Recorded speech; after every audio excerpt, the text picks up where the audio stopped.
Atención ecuatorianos, Luisa González, reconocida analista política, ex candidata a la presidencia del Ecuador por la Revolución Ciudadana, lanzó un contundente llamado a la depuración profunda de la fuerza pública en su reciente declaración a los medios.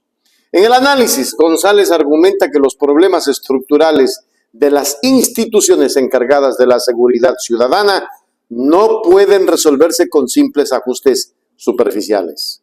En lugar de eso, sostiene que es imprescindible una reforma radical que aborde la corrupción, la falta de capacitación y el abuso de poder, que, según ella, están profundamente arraigados en estas entidades.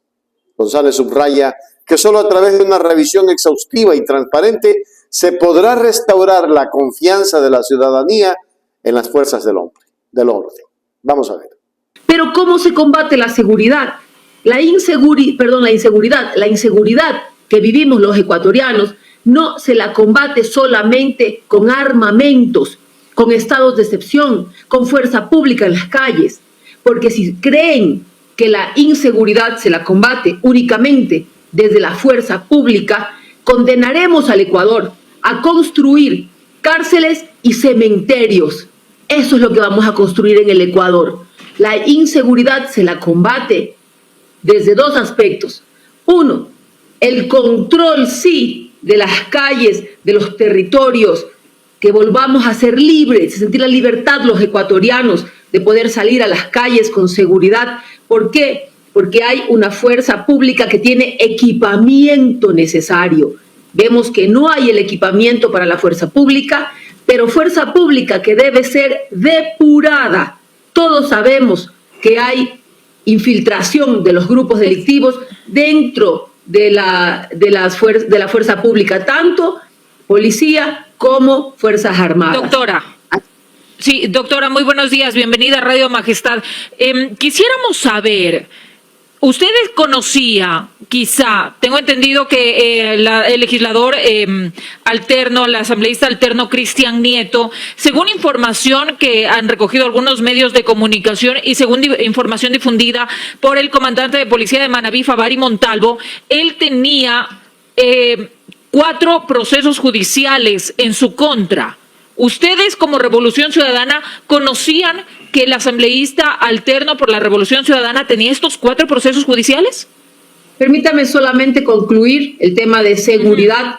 El gobierno cree que con estado de excepción se soluciona la inseguridad, pero vemos que por reportajes de la prensa mismo, el 60% de los miembros de los grupos delictivos son menores de edad.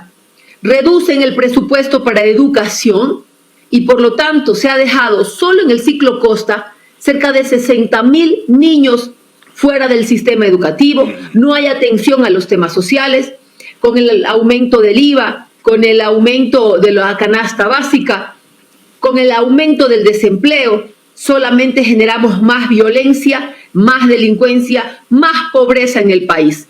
Si no se atiende los temas sociales, la generación de empleo, el poner un plato de comida en las mesas de los ecuatorianos, el ejecutar correctamente los presupuestos de inversión para reactivar la economía, vamos a seguir ampliando esa base social que sirve como presa para los grupos delictivos. En cuanto al señor Nieto, desconozco que haya tenido procesos judiciales. Lo que sí le puedo decir, que nos han informado, es que a él le exigieron una vacuna para poder poner a funcionar ese circo. Él ayudaba a gente que estaba en la calle a desintoxicarse, tenía una fundación para rescatar a las personas que habían caído en la drogadicción. En eso se dedicaba a trabajar y sabemos que no quiso pagar la vacuna que le pidieron en Manta y las consecuencias ya todo el país las sabe. Doctora, el día de ayer, o más bien, ya se desembolsó $1.000 millones del Fondo Monetario Internacional. En total son $4.000 millones. ¿Qué opinión le merece este desembolso, que si bien es cierto será tal vez un alivio para el país, sin embargo aún no se han transparentado en qué se va a invertir? Bueno, queridos ecuatorianos, alivio para el país no lo es. Es profundizar aún más las condiciones de pobreza del Ecuador, un crédito a cerca del 8% de intereses, que es lo que nos cuesta el dinero que presta el Fondo Monetario Internacional, 1.000 millones que supuestamente van a ir para el pago de la deuda con el mismo Banco Mundial, es decir, no se va a reactivar la economía en el país, es adquirir deuda para pagar deuda, cavar un hueco para tapar otro hueco, no va a reactivar la economía y no va a mejorar las condiciones del país. Ahora bien, según dice el Banco Mundial, no son ellos los que ponen los condicionamientos, sino que es el mismo Estado ecuatoriano el que hace el ofrecimiento ¿de qué? De flexibilización laboral, en lo cual el Ecuador, los ecuatorianos nos hemos expresado en contra totalmente. El aumento de los precios de los combustibles a través del retiro del subsidio, que va a afectar aún más a la economía y más a las familias más empobrecidas en este país, porque los precios se van a multiplicar. En ese sentido, también se saldrá tal vez a hacer alguna movilización, ¿no? ¿Habrá alguna movilización, mi estimada doctora, tal vez en ese sentido, por el tema de la focalización del subsidio a los combustibles?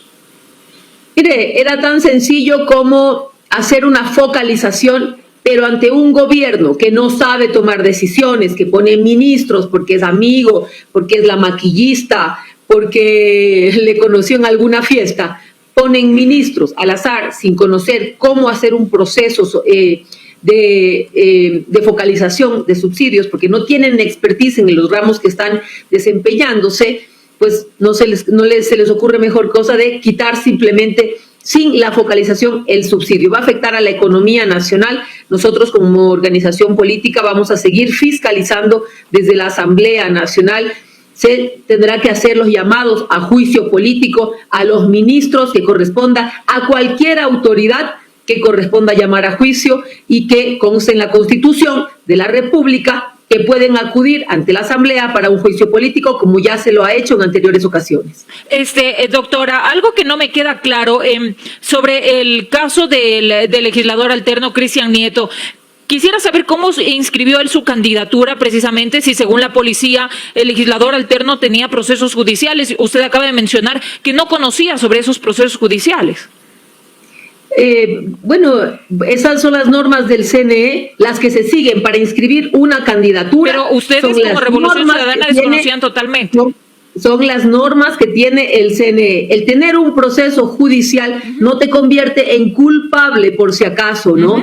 Y la misma pregunta nos hacemos: ¿cómo es posible que se hayan inscrito candidaturas presidenciales cuando hay personas que tienen dineros en paraísos fiscales, que está demostrado y que ninguna autoridad se ha pronunciado al respecto, y que la ley es clara en decir que si tienes dineros en paraísos fiscales no puedes ser candidato en la República del Ecuador? Y tenemos a Guillermo Lasso y posiblemente también Daniel Noboa con candidaturas a presidencia de la República que han ejercido el cargo con dineros en paraísos fiscales. El análisis de González no se limita a señalar los problemas, sino que también propone soluciones concretas. Entre ellas, por ejemplo, destaca la necesidad de implementar controles externos rigurosos, fortalecer los mecanismos de rendición de cuentas y promover una cultura institucional basada en el respeto de los derechos humanos.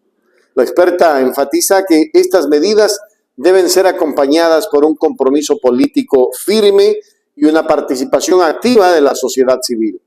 Según González, solo con una transformación integral se podrá garantizar una fuerza pública verdaderamente al servicio de la comunidad, capaz de proteger a la ciudadanía y respetar la ley.